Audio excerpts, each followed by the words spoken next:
Donc, bienvenue à toutes et à tous sur ce plateau pour l'événement AKS qui se tient depuis ce matin. Merci à tous d'être en direct avec nous. Donc, je disais tout à l'heure, nous sommes sur la thématique de l'isolement et le mal-être chez les jeunes, donc une thématique qui nous concerne particulièrement, nous, en mission locale, et puis vous aussi qui êtes là, présents et présentes sur ce plateau. Merci à Lorraine aussi, donc une jeune suivie en mission locale et qui fait partie du comité jeune de Saint-Joseph. Donc, je vais vous laisser vous présenter. Donc, je vous passe la parole. Vos noms, d'où vous êtes, et puis un petit peu vos missions et par rapport à la thématique. Voilà.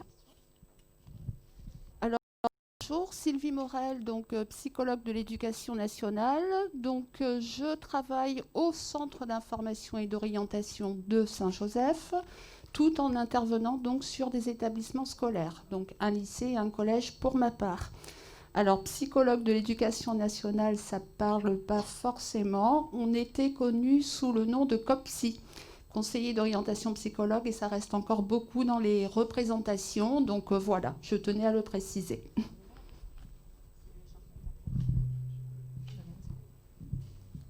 Moi, c'est Lorraine Fribourg et je suis ici pour poser des questions en tant que jeune de la mission locale. Et je suis aussi celle qui a créé le design du t-shirt, voilà. Eh bien, bravo. Oula. Ah, ok.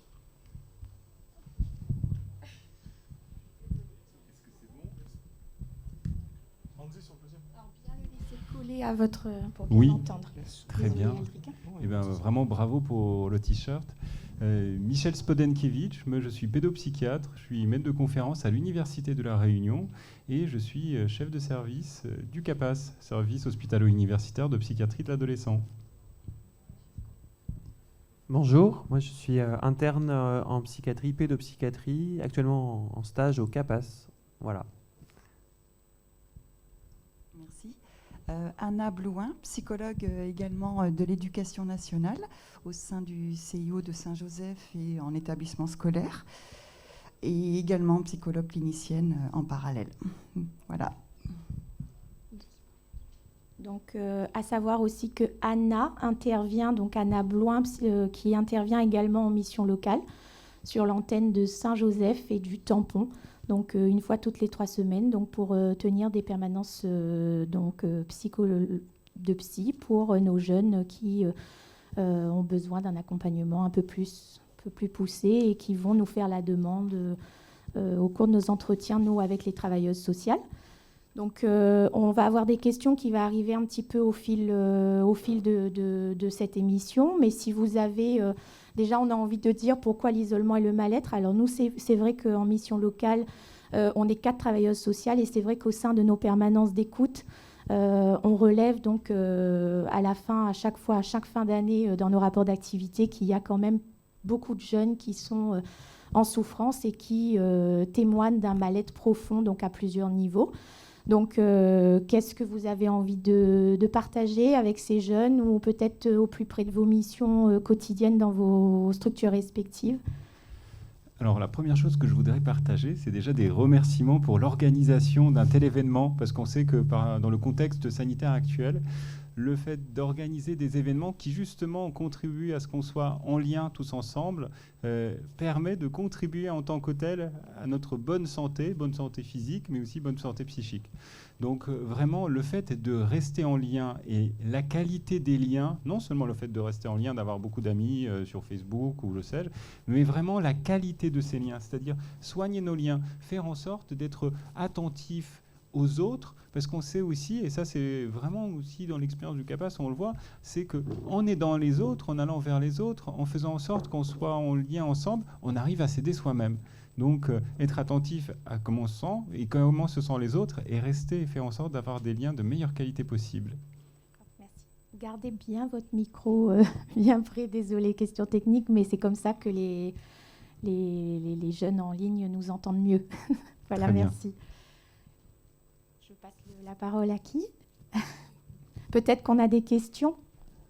Pas de questions ? Lorraine, vas-y. Alors, je voulais savoir si, pour les gens qui connaissent quelqu'un dans le mal-être ou quoi, Comment est-ce qu'on peut repérer quelqu'un qui est différencié, quelqu'un qui est dans le mal-être, par exemple, et quelqu'un qui est associable ou qui s'isole, mais pas forcément par mal-être? Merci beaucoup pour ta question. Je crois que la question que tu poses, c'est celle du choix. Est-ce que c'est quelque chose de choisi ou est-ce que c'est quelque chose de subi? Et puis, on sait que la souffrance, quand elle nous tombe dessus, c'est pas un choix, ça s'impose à nous. Ça fait qu'on s'isole, mais on n'a pas le choix de faire autrement, on n'a pas la possibilité de faire autrement. Et il y a certaines personnes qui, de fait de leur personnalité, se disent bah, « moi, finalement, je préfère rester seul. Je le choisis, c'est volontaire, mais je m'y sens bien. » Et ça ne génère pas de mal-être chez ces personnes-là. Après, de manière pratico-pratique, si on a du mal à faire la différence, et c'est là où je me tournerai un tout petit peu aussi vers vous et vos expériences respectives, mais parfois, être avec un professionnel de santé, le fait de se tourner vers des psychologues, par exemple, pour juste réfléchir à cette question-là. Qui dit rencontrer une psychologue, un psychologue, ne veut pas dire forcément on va entamer un suivi. Ça peut être juste un moment où on se pose et on réfléchit. Et l'expérience montre que c'est plus facile de réfléchir à deux, encore plus quand il s'agit de personnes qui ont un tout petit peu cette expertise-là, pour essayer de trouver la bonne réponse. Je ne sais pas, est-ce que toi, tu as connu des personnes autour de toi qui, justement, s'interrogeaient et qui ont pu se tourner vers des professionnels? Bah, moi, par exemple, c'est mon cas, je suis quelqu'un d'isolé. J'aime bien être seule et j'aime bien les gens. Hein. Mhm. J'aime bien parler, j'aime bien débattre. Mais il y a des périodes où j'aime bien m'isoler et rester un peu seule. Et c'est pas forcément du mal-être. Ou s'il y a un mal-être, c'est forcément autre chose. Mais c'est deux choses différentes, je trouve. Donc j'entends bien, tu dis que parfois c'est quelque chose de choisi de ta part, et en ce cas-là, bah voilà, je crois vraiment que la psychologie et même la psychiatrie, elle a vraiment pour vocation à essayer de nous rendre les plus libres possibles. J'insiste beaucoup parce que parfois, quand on vit des émotions extrêmement fortes, eh ben, on est presque prisonnier de nos propres émotions. On n'arrive pas à bien réfléchir et on n'arrive pas à choisir les choses. Et finalement, les psys, ce qu'ils font, c'est pas essayer d'à tout prix d'imposer leur vision ou leur bonheur des choses. Ce qu'ils essayent de dire, ou en tout cas de faire, c'est comment faire pour te rendre à nouveau possible, pour que tu puisses à nouveau choisir de la manière la plus libre possible. Et puis après, si tu as envie de rester chez toi et finalement tu t'y sens bien, bah après tout, c'est la liberté de chacun et on n'a pas à intervenir là-dessus. Je ne sais pas si sur la place des psychologues, peut-être il y avait des commentaires. Oui, moi j'avais envie de dire, donc aussi bien par rapport à ce que je fais en mission locale que à l'éducation nationale, j'ai vraiment l'impression de recevoir l'élève ou le jeune dans un espace de parole, là où il va pouvoir déverser quelque chose, déposer. Donc, quelquefois, c'est que voilà, il a du mal scolairement à se lier avec ses professeur, il se sent phobique, enfin bref, diverses problématiques. Et le fait de parler, de verbaliser, de mettre du sens, du lien, comme disait mon collègue, c'est extrêmement important. Je vous prends un exemple qui me vient souvent à l'esprit, mais je me souviens très bien d'une infirmière un jour qui m'avait orienté un jeune, peut-être c'était au collège à l'époque, en 4e. Ses parents venaient de se séparer. Il n'était pas bien. On a simplement, pendant une petite heure, discuté. Qu'est-ce que c'est que la séparation? Qu'est-ce que tu ressens? Et en fait, on avait formalisé tout ça, on a verbalisé. Il s'est rendu compte que c'était un événement qu'il allait certainement vivre particulièrement avec de la douleur, avec des émotions, mais que ça faisait partie de quelque chose qu'il allait petit à petit apprendre quelque part. Mais le fait de savoir qu'il peut en parler, que ça existe, etc., c'était très important. Il est reparti beaucoup plus libre, hein, je vais reprendre votre mot, je trouvais ça très intéressant. Et quelquefois, sincèrement, ça peut être une rencontre unique, 2-3 rencontres, j'aime bien le mot rencontre personnellement, c'est l'occasion de parler, l'occasion de dire, Sylvie le dira certainement, d'exprimer ses émotions. On a le droit de dire, je me sens pas bien, je me sens en colère, j'ai beaucoup de tristesse, et pourquoi? Et évidemment, on avance un petit peu plus loin, hein, on interroge quand même la personne. Mais c'est un lieu de ressources, j'ai presque envie de dire ça comme ça. Voilà, merci. Alors, pour compléter donc, les propos, donc, il ne faut pas oublier que vous êtes sur un établissement scolaire, donc un lycée, un collège, où vous passez énormément de temps. Pour reprendre la question donc, de l'isolement, donc, il y a des personnalités. Il y a effectivement des jeunes, plus que des élèves, qui ont besoin de temps pour eux, etc. Et il y a aussi donc, le jeune qui, à un moment donné, ne se sent pas bien et qui va être repéré par la communauté éducative, donc les enseignants, le CPE, l'infirmière, etc. Donc là, ça va nous interroger. Donc on prendra le temps, nous, psychologues, et puis le reste de la communauté, donc de vous écouter. C'est extrêmement important. On traverse tous des événements de vie, un décès, une rupture, etc. Et on peut être chamboulé, on est forcément chamboulé. Donc pouvoir mettre des mots sur ce qu'on ressent, ses émotions, qu'est-ce qui se passe, etc., donner du sens, c'est extrêmement important. Donc il faut vraiment se saisir, on va dire, de cet espace de parole qui vous est offert.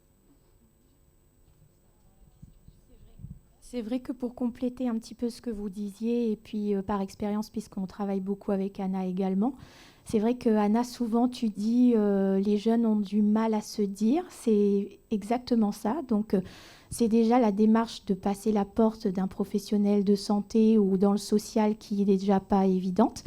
Et qu'après, on est là face à en relation duel, si je peux dire ça comme ça, mais un peu en se posant des questions, qu'est-ce que je vais dire, comment je vais amener la chose. Mais effectivement, notre rôle, c'est justement de vous accompagner là-dedans. Et voilà, je trouve que c'était vraiment...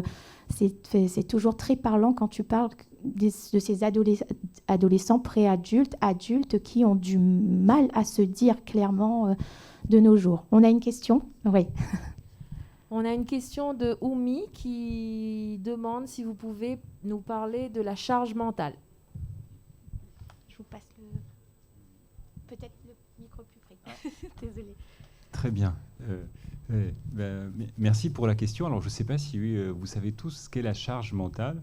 La charge mentale, c'est que nous avons des capacités cognitives, des capacités de concentration, de mémorisation, qui sont limitées. Et quand on va les surcharger, c'est-à-dire quand on va nous demander de faire tout plein de choses à la fois, ça nous fatigue. Et cette fatigue, elle peut se traduire aussi sur le plan émotionnel, parfois par une plus grande tristesse. De la même manière, quand on est plus triste, quand on est plus inquiet, quand on a vécu des choses différentes, difficiles dans la vie qui vont nous prendre la tête, notre capacité à apprendre, à se concentrer, est bien moindre. Et dans ce cas-là, je rejoins un tout petit peu ce que vous disiez avant, c'est-à-dire le fait, dans un premier temps, d'arriver ne serait-ce qu'à reconnaître, oui, je suis saturé, oui, ça me prend la tête, mais c'est un premier pas pour essayer de trouver des solutions pour permettre justement de retrouver un équilibre qui, à un moment donné, a pu être rompu. Donc oui, prendre soin, avoir une hygiène de vie, j'ai envie de dire, hygiène de vie alors physique, on se brosse les dents, on se lave, et aussi une hygiène de vie mentale, c'est de dire, je m'accorde des temps de pause, je suis un tout petit peu bienveillant, je sais que je ne peux pas tout, dans un emploi du temps chargé, je me dis, voilà, il y a les cours, on sait, en particulier pour les lycéens, qu'il arrive très souvent, qu'ils commencent la journée très tôt, ils la terminent très tard, et il y a les devoirs, et puis il y a les amis, et puis il y a la famille. Je dis, ok, je m'accorde des petits moments de pause, parce que ces moments de pause sont importants pour que je sois épanoui, et puis pour que je puisse mener à bien toutes les autres activités. Merci. D'autres questions ? Une question de Billy qui dit, question plutôt remarque. Je suis jeune, j'ai 23 ans. Je pense qu'il est normal à mon âge d'avoir des passions dans la vie. Mais le problème dans ma situation, c'est que je me passionne vite pour tout et n'importe quoi. Et cela se présente plutôt comme... Il est en train d'écrire. Comme un défaut dans ma vie, car mes idées et envies ne sont pas stables et changent constamment.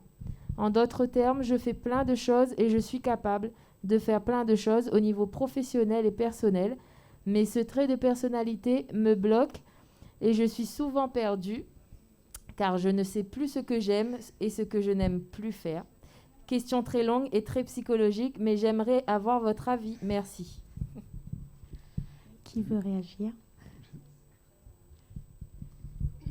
Alors, je dirais que quand on est adolescent et jeune adulte, c'est tout à fait normal de vouloir découvrir énormément de domaines.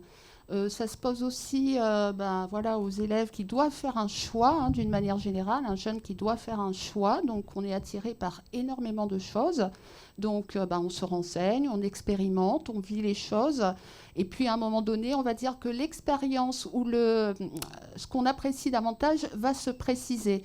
Mais c'est aussi faire preuve de curiosité, d'envie, etc. Mais il faut que ça soit structuré, que les choses se mettent en place progressivement. Je ne sais pas si vous voulez compléter. Oui, je suis d'accord avec vous. Et juste avant, on avait une discussion avec Adrien Miran concernant les réseaux sociaux et de manière générale les écrans. Je sais que, Adrien, on en avait parlé, c'était un sujet que tu connais assez bien. Je ne sais pas s'il s'agit de pratiques personnelles, mais je sais qu'en tout cas, il y a un certain nombre d'adolescents qui te voient, qui te questionnent aussi sur justement quelle place peuvent prendre les réseaux sociaux et puis Internet de manière plus générale. Je sais que c'était un point qui te tenait à cœur. Oui, tout à fait. En ce moment, dans ce contexte-là de Covid-19, la question de l'isolement se pose. C'est sûr qu'on est moins entre nous et c'est plus compliqué. Donc, les jeunes ont tendance à se tourner vers les réseaux sociaux. Et c'est vrai que ça peut apporter quelque part un petit peu d'isolement sur certaines manières. Quand on voit par exemple les jeunes qui restent toute la journée à scroller sur les Instagram ou d'autres réseaux sociaux comme ça peut avoir ce sentiment d'isolement. Parce qu'en fait, l'isolement, c'est un sentiment qui est extrêmement subjectif. Donc en fait, on peut se sentir isolé quand on est avec plein de personnes autour de nous. Des jeunes peuvent se sentir isolés aussi. Tandis que des personnes qui sont plutôt seules, qu'on voit seules, ne sont pas forcément ce sentiment-là d'isolement. Voilà, c'est juste, je tenais à préciser ça. Et du coup, les réseaux sociaux peuvent favoriser ce sentiment d'isolement, en fait, de se dire, je reste j'ai l'impression d'être avec du monde, mais en fait, je suis seul. Je suis seul et je scrolle toute la journée. Ça prend beaucoup de temps. On peut parler des fois d'addiction, ça c'est un autre débat. En tout cas, ça peut engendrer du mal-être. Et donc, pour donner des petits conseils par rapport à ça, par exemple, un Facebook, un YouTube Live, là, voilà, c'est des choses assez enrichissantes. On peut poser des questions, on peut verbaliser aussi nos émotions. Voilà. Donc, on peut, quand même, via les réseaux sociaux, partager, exprimer ses émotions via les smileys, par exemple. C'est une forme d'expression. Voilà, il y a une expression qui se fait. Donc tout n'est pas mauvais, mais il faut gérer son utilisation. Voilà, c'est plutôt les appels téléphoniques, les FaceTime, les choses comme ça. C'est des choses qui font du bien dans ces moments-là de confinement ou d'isolement en général. Voilà, je tenais à dire ça. Merci. Justement, vous disiez... Anna, tu veux rajouter quelque chose ? Par rapport aux deux termes, isolement et le sentiment d'être seul. Moi, j'insiste sur la différence, et les jeunes me le font souvent remarquer. Et non, je ne m'isole pas. Mais j'ai le sentiment d'être seul dans ma famille, ou dans ma classe, ou au sein d'un groupe, ou autre chose. Alors évidemment, on approfondit. Et très souvent... J'entends beaucoup de termes un peu comme celui-ci. Il est là sans être là. Il est présent, mais en fait, il n'est pas là, mon père, ou ma mère, ou XY, etc. Et là, on en discute. Et c'est ce sentiment d'être seul qui est présent. Et ça, c'est pas pareil, c'est que je le ressens. Alors que la solitude, comme disait Lorraine, je peux en avoir envie un certain temps, etc. C'est un choix. Mais le sentiment d'être seul, c'est quelque chose qui, a priori, me fait mal, qui me gratouille quelque part et qui me gêne. Être là sans être là, c'est très parlant. Et pour rebondir aussi avec ce que disait excusez-moi, Michel, du coup j'ai perdu mon truc. C'est l'histoire du lien, le lien à l'autre, le lien familial, le lien au groupe. Moi je constate que les jeunes aujourd'hui, j'ai ce sentiment, qu'il y a moins de lien social. Mis à part, effectivement, mis à part. Entre autres, il y a beaucoup les réseaux sociaux, mais le côté partage en dehors, que ce soit, je sais pas moi, des regroupements de jeunes par rapport à un club. Alors, à la mission locale, ce qui est génial, c'est qu'il y a le comité jeune. Il est extraordinaire, ce comité jeune. Moi, je trouve, je vois les jeunes, je les sens changer. C'est extraordinaire. Dans les établissements scolaires, il y a souvent les clubs ou des regroupements de jeunes par rapport à des thématiques. Ça, c'est chouette. Mais en dehors de ça, je trouve qu'il n'y a pas tant de choses que ça.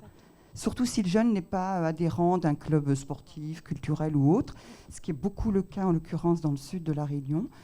Et ça, je trouve ça triste quelque part. Et c'est vrai qu'on essaie de travailler ça, quelquefois de les intégrer à des réseaux, mais réels, j'ai envie de dire. Virtuels, pourquoi pas, hein, il y a du très bon, je suis d'accord avec vous, mais aussi avec du lien réel et précis, où il y a le partage, où je vais pouvoir, quitte à donner des fois un peu de colère, donner mon avis, pourquoi pas, c'est pas du tout un problème, mais une réelle présence, en fait, voilà. Je suis totalement d'accord avec toi, Anna. Et puis, je rajouterais même qu'on l'a senti bien justement par rapport au contexte sanitaire dans lequel on est.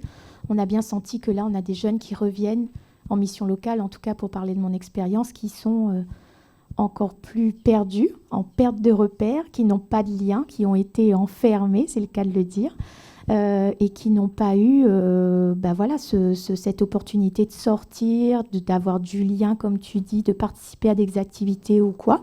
Et je vais peut-être laisser Lorraine, là, si tu es d'accord, nous parler de ton expérience en mission locale, peut-être via le comité jeune ou autre, ces activités qui peuvent permettre justement de créer du lien, et ça, c'est important. Donc après, si vous voulez réagir aussi. Alors moi, être au comité jeune de la mission locale, ça me permet de... Je suis quelqu'un d'assez isolé, par choix ou pas, les deux. Ça me permet de faire des activités, de sortir et d'être confronté à la réalité, on va dire. Parce que comme vous disiez, il y a les écrans, il y a les réseaux, il y a tout, les films même aussi, où tu as une attente en fait de la vie, de quelque chose d'autre. Et quand tu es déçu, en fait, tu restes, tu es isolé. Et je trouve que la mission locale, ça m'a permis de faire des activités avec des gens, même si des activités où on n'a pas l'habitude, du bénévolat, des trucs comme ça, ça rassemble, même juste de parler, rencontrer quelqu'un, se présenter ou faire des activités, ça permet de libérer l'esprit, même si parfois, après, j'avoue que j'ai envie de retourner un peu m'isoler, parce que ça c'est trop, c'est trop d'un coup. Et du coup, qu'est-ce que je voulais dire du coup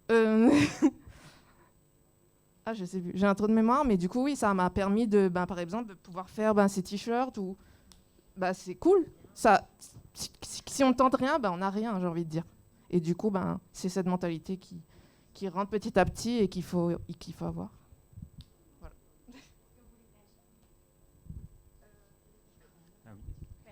Oui. En fait, c'est très sympa quand il y a des lieux qui sont identifiés pour justement accueillir les jeunes, parce que souvent je trouve qu'on a du mal à savoir où aller, et le fait que, là je regarde cette magnifique médiathèque dans laquelle on se trouve, qu'il puisse y avoir aussi des lieux culturels où il y a des activités qui peuvent se passer, j'imagine tout plein de bouquins, de choses qui peuvent être organisées dans ces lieux-là, et c'est chouette quand, là je fais un petit appel à toutes les municipalités, de réfléchir justement à ce que ces lieux-là existent, qu'ils soient ouverts le plus possible avec l'amplitude horaire la plus grande possible pour donner justement l'opportunité que ces actions se fassent et qu'il y ait justement cette qualité d'accueil qui fait que, on est une association, on est la mission locale, on est même un service de psychiatrie de l'adolescent, et qu'on puisse aller vers celui-là pour qu'il y ait ces espaces de rencontres qui soient possibles. Et donc ça, c'est important qu'ils soient à la fois identifiés et géolocalisés dans les différentes communes. Merci. D'autres réactions ? On a une question qui nous est arrivée. Oui, nous avons la question d'un jeune qui dit « Ma différence m'a isolé. Vers qui m'orienter pour m'aider ?» Alors, comme je disais, donc en établissement scolaire, il y a des personnes ressources. Donc, ça peut être l'infirmière, ça peut être le CPE, l'assistante sociale, moi-même, un enseignant, etc. Donc, on a une première écoute où ensuite, en fonction de la demande qui émerge de la part du jeune, une orientation vers justement des services spécialisés ou des associations ou des structures pour justement sortir de cet isolement. C'est pas toujours facile, mais voilà, on est là pour vous accompagner et ça, c'est important. Il faut vraiment pas hésiter à faire le pas en avant, de se sortir soi-même de cet isolement, hein, voilà. Il y a possibilité aussi d'appeler le centre d'information et d'orientation. Alors, je profite peut-être pour parler de Causer Jeunes aussi. Voilà, je pense que c'est important. Je vais te laisser peut-être... ou quelqu'un en dire quelques mots. En fait, Causer Jeunes, c'est une ligne d'écoute qui s'est mise en place très récemment. Donc, je n'ai pas le numéro avec moi, mais vous tapez Causer Jeunes et vous avez une première écoute et ensuite vous êtes, on va dire, orienté vers les structures adaptées. Donc, ça existe. C'est une très grande avancée, notamment à La Réunion, et c'est extrêmement important. Parce qu'aller voir un professionnel, ce n'est pas toujours évident. Le téléphone, il y a cette distanciation qui fait qu'on peut peut-être davantage dire les choses. Et il faut savoir que ça existe. Merci. Oui, peut-être que les collègues derrière les écrans peuvent trouver ce numéro de... Allons causer, c'est ça? Causer Jeunes. Causer Jeunes, donc une plateforme d'écoute anonyme expérimentale par le PSMR. Donc qui centralise un petit peu les appels de jeunes, alors de 12 ans à 25 ans, je crois. Voilà, donc qui, il me semble que c'est 12-25 ans, qui donc voilà, vont parler de ce qu'ils ont envie de parler, en fait. Et ce qui est important, c'est que le PSMR, enfin cette plateforme-là, a recensé tous les partenaires donc, du territoire, dans différents domaines, donc nous par exemple dans le milieu de l'insertion socio-professionnelle et qui va dans le domaine de la santé, donc qui va justement rediriger ces personnes vers ces services pour qu'il puisse y avoir un accompagnement. Donc effectivement, je pense que c'est important puisque passer la porte, comme je disais tout à l'heure, c'est compliqué d'aller vers, c'est pas toujours évident. Donc là, c'est vrai que de passer par une plateforme téléphonique, ça peut être aussi... peut-être plus facilitant. Je ne sais pas ce que vous en pensez autour de... Alors, nous avons le numéro de la plateforme Causer Jeunes. Donc, il s'agit d'un numéro vert, le 0801 901 974. Alors, le 0801 901 901 974. 974. Donc, le numéro de la plateforme d'écoute de Causer Jeunes. À ne pas hésiter à les solliciter et ils sauront vous répondre. Ils sont ouverts les après-midi du lundi au vendredi de 13h30 à 16h30 et en nocturne le jeudi jusqu'à 19h. D'accord. Merci Sandrine. Est-ce que vous voulez réagir sur d'autres choses? Par exemple, vous au CAPAS, est-ce que... Lorraine, tu voulais réagir peut-être avant? Ok. Ce serait plus pour donner un conseil si vous avez la réponse. D'un côté, il y a les isolés et de l'autre côté, il y a les gens qu'on dit normaux, c'est les autres, ceux qui ont l'entrain. Est-ce que vous auriez des conseils pour les autres agir face à quelqu'un d'isolé, par exemple, dans le cas de l'école ou autre? Merci beaucoup. Cette question est très, très, très pratique. Je crois accepter la différence, quelle qu'elle soit, est fondamentale. On sait que nous sommes tous différents. Il y a des grands, il y a des petits, il y a des blancs, il y a des noirs. Il y en a qui sont avec des troubles du spectre de l'autisme. Il y en a qui sont avec des troubles anxieux. Et le fait de se dire, finalement, la personne que j'ai en face de moi ne se résume pas à une seule de ses caractéristiques, mais essayons j'essaye de me mettre à sa place, réfléchir en se disant qu'est-ce qu'elle vit, qu'est-ce qu'elle ressent, et essayer de la comprendre pour lui permettre de se sentir mieux. Je pense qu'il y a un vrai fléau qui est celui du harcèlement scolaire, de l'incompréhension, du rejet, des moqueries, et vraiment prendre le temps de se dire mais qu'est-ce qu'elle vit cette personne, moi j'en vois qu'une facette mais je ne connais pas toute son histoire, je ne sais pas qui est-ce qu'elle est, et donc oui, enfin, le message, c'est un message. Alors, je sais que ça peut paraître un tout petit peu bisounours, mais c'est de tolérance. Vraiment, je vais être tolérant vis-à-vis du fait qu'il y a des gens qui peuvent être différents que moi, et il faut que j'essaye de m'adapter à eux aussi pour qu'on puisse vivre ensemble de la manière la plus harmonieuse possible. Merci. Est-ce qu'on peut parler un petit peu de vos missions, un petit peu plus au CAPAS, par exemple, par rapport à l'accueil de ces jeunes adolescents, préadultes, adultes, je ne sais pas si les termes sont bien employés, mais...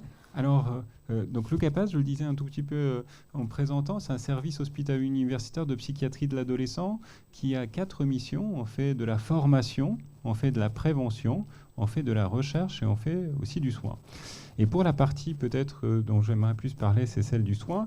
Il y a une première partie qui est l'accueil. Et du coup, on propose un accueil sans rendez-vous. J'insiste sur ce point parce qu'on y a vraiment travaillé de manière à pouvoir être là pendant la semaine jusqu'à 18h et même le samedi matin, et de permettre finalement à tous les adolescents de 14 à 21 ans inclus qui effectivement seraient prêts déjà à faire le premier pas et à venir, à venir nous rencontrer des gens comme Adrien les lundis après-midi, par exemple, et discuter ensemble de ce qui leur arrive. Ils peuvent être orientés, c'est souvent le cas, et d'ailleurs, j'en profite pour remercier aussi les psychologues et de manière plus générale tous les personnels qui travaillent dans l'éducation nationale, qui nous orientent pas mal d'adolescents qui repèrent en difficulté.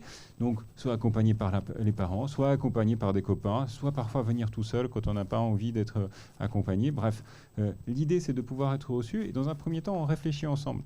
Et puis, on essaye de trouver des solutions. Et ces solutions, elles sont multiples. Ça ne veut pas dire forcément on va débuter un suivi psychiatrique. C'est un service de psychiatrie de l'adolescent. Mais on a aussi cette vocation à pouvoir essayer de voir quelles sont dans toutes les panoplies d'aides qui existent, celles qui seraient les plus adéquates à la situation. Et la question qui revient pratiquement à tous les accueils, c'est « est-ce que je suis fou ?» Et en fait, non. Ce n'est pas une question d'être fou ou non. C'est la plupart du temps une forme de souffrance. Et cette souffrance, ce n'est pas de la folie. C'est des choses qui sont bien différentes. Donc oui, le CAPAS a pour vocation d'accueillir les adolescents. Et on voit des adolescents qui sont victimes de psychotraumatismes, qui subissent parfois des débordements émotionnels très importants. Et parfois, je tiens à le dire aussi, parfois qui viennent et on se rend compte, finalement, ce n'est pas si grave. Donc mais parfois, le fait d'être avec quelqu'un, un professionnel, d'avoir l'occasion d'en discuter, permet finalement de se dire, finalement, c'est aussi un tout petit peu l'adolescence, les turbulences de l'adolescence. Donc voilà un tout petit peu la manière dont on fonctionne, mais je sais que je parle du CAPAS, mais cette façon de travailler, c'est souvent celle des psys, entre guillemets, en général, et effectivement, quand dans les établissements scolaires en particulier, il y a des personnes un tout petit peu de proximité qui peuvent répondre. Je pense que vous fonctionnez un tout petit peu vous travaillez d'une manière assez similaire. Merci. Tu veux compléter, Anna ? Oui, donc quand on reçoit quelqu'un qui vient spontanément ou qui est donc orienté par quelqu'un de l'établissement scolaire.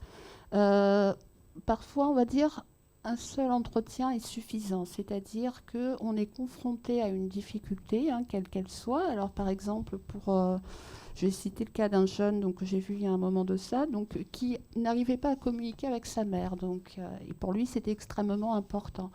Ne pas arriver à communiquer avec sa mère, ça a généré une situation de mal-être très importante, avec des pleurs, de la tristesse, un début de scarification, etc. Donc on a vraiment pris le temps d'échanger de ce qui était important pour lui, de ce qu'il pouvait mettre en place, de ce qu'il pouvait proposer, comment est-ce qu'il pouvait s'y prendre, etc. Donc le fait d'en parler, d'envisager, on va dire, différentes possibilités. Donc il a fait son choix. C'est lui qui fait le choix de je vais mettre ça en place. On ne vous impose pas les choses, il faut que ça vienne de vous. Et on vous accompagne donc dans cette démarche. Donc il a pu passer le cap, en discuter avec sa mère, ils ont pris un temps. Il est revenu me voir donc la fois d'après en me disant voilà, on a pu échanger, j'ai pu retrouver une relation et ça fonctionne bien. Un entretien. Parfois, c'est beaucoup plus complexe, c'est-à-dire qu'on ressent un mal-être, c'est extrêmement diffus, et la difficulté va être de savoir d'où ça vient. Pourquoi est-ce que je ressens ça? Comment ça se manifeste? Donc là, c'est 1, 2, 3 entretiens parfois. Le but, c'est de cibler, de comprendre ce qui se passe. Donc soit effectivement, c'est un événement de vie, bon, j'ai traversé telle épreuve et puis j'ai besoin d'en parler. Soit parfois, le mal-être est beaucoup plus profond et là, donc, on leur conseille donc, de s'orienter donc, plutôt vers une structure comme le CAPAS, hein, où il faut un accompagnement beaucoup plus long pour pouvoir faire un travail sur soi et, on va dire, se remettre, sortir un petit peu la tête de l'eau, quoi. Merci beaucoup. L'heure tourne et nous avons prévu d'autres thématiques dont nous allons débattre sur le plateau. Je vous remercie en tout cas tous et toutes. Est-ce que vous voulez passer un message de prévention ou ce que vous avez envie de dire à tous ceux qui nous regardent et qui nous écoutent? Alors, c'est important de ne pas s'isoler. Faire un premier pas ou ne pas oser dire, bon, c'est normal, hein, on n'a pas forcément envie de parler de ce dont on ressent, mais je vous incite vraiment à aller vers les professionnels de l'établissement, puisque je suis psy-EN. Je vous dis CPE, infirmière, assistante sociale, un enseignant, un surveillant, en tout cas, nous, quelqu'un avec qui vous vous sentez en confiance. Ne pas garder pour soi, parce que quand on garde pour soi, on parlait de charge mentale tout à l'heure, on est perturbé aussi, hein, on n'arrive pas à se concentrer sur les apprentissages, sur sa vie, et ça fait interférence. Donc ne restez pas isolés, venez nous voir, on vous accueille vraiment très volontiers, ou alors faites la démarche pour le CAPAS ou Causez Jeunes, faites cette démarche.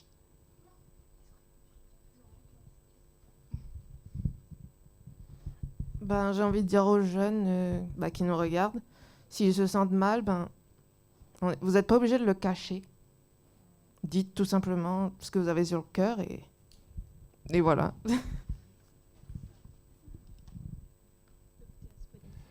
Oui, alors moi, s'il y avait un message ou deux, c'est prenez soin de la qualité des liens avec les personnes qui vous entourent. Et la deuxième, c'est prenez aussi soin des autres, parce que c'est en prenant soin des autres qu'on prend soin de soi. Donc, en aidant les autres, en partageant aussi quelque chose de ses propres expériences, de ses propres interrogations, voire de ses doutes, on arrive à aider les autres. Donc, je te remercie en particulier à la fois pour ce que tu as pu faire, parce que le t-shirt est vraiment génial, et puis aussi de pouvoir comme ça partager, parce que vraiment ton expertise, elle est fondamentale pour que aussi nous, les professionnels, on puisse être vraiment au service des jeunes. C'est pas les jeunes qui viennent nous voir, ils sont pas à notre service, c'est le contraire. Je le répète beaucoup dans mon service, nous sommes au service des personnes qui viennent nous voir. Donc, merci à tous.